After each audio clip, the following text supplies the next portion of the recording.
All 20 living Israeli hostages are back with their families tonight. Israel released 2,000 Palestinian prisoners as the peace plan moves forward. This was one of the first big steps of the 20-point plan which President Trump helped negotiate. President Trump received a standing ovation in Israel's parliament today as he called the deal, quote, the historic dawn of a new Middle East. The two sides are negotiating next phases, including Gaza's post-war governance and whether or not Hamas will disarm, something that Israel is pushing for. With the historic agreement we've just signed, those prayers of millions have finally been answered. As you know, the hostages have been returned, and further work goes on. The United Nations says it has allocated $11 million for aid to Gaza. The Israeli military says the remains of 4 of the 28 deceased hostages will be escorted back to Israel. Today, of course, bringing relief and a reason to celebrate. Yet there is still a lot of work ahead on keeping this plan in place. Your reporter, Kelly Worthman, joins us now. A lot of people here in our area will be keeping a close watch on all the progress. Well, Karen, many Coloradans have family in Israel as well as Gaza, and after 2 years of devastating war, this peace plan has brought them cautious optimism. Those personally connected to the conflict overseas say this moment is emotional, but the path to peace is far from over.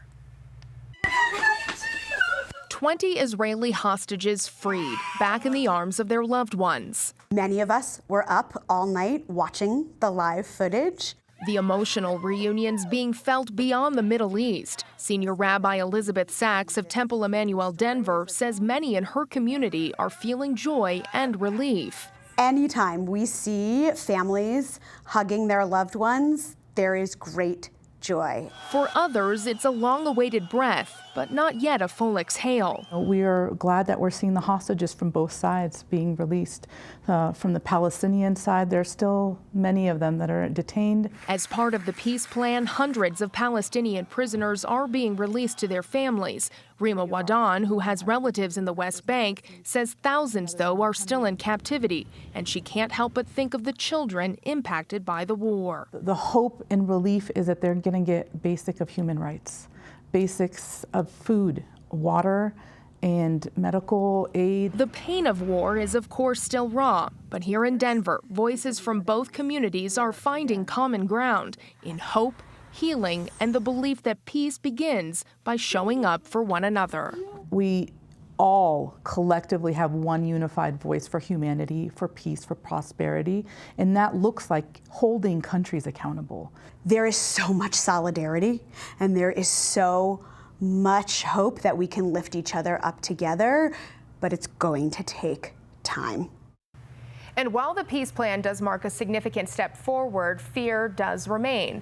We've experienced some of that fear with the attack in Boulder earlier this summer, as well as other acts of hate toward the Palestinian community here. But still, of course, there is hope that this moment will lead toward meaningful progress. Yeah, just incredible videos coming out from both sides, but as you mentioned, obviously still a lot of work to be done. Kelly, thank you. Where the road to peace goes from here tonight on the CBS Evening News, and that's coming up right here, 5:30.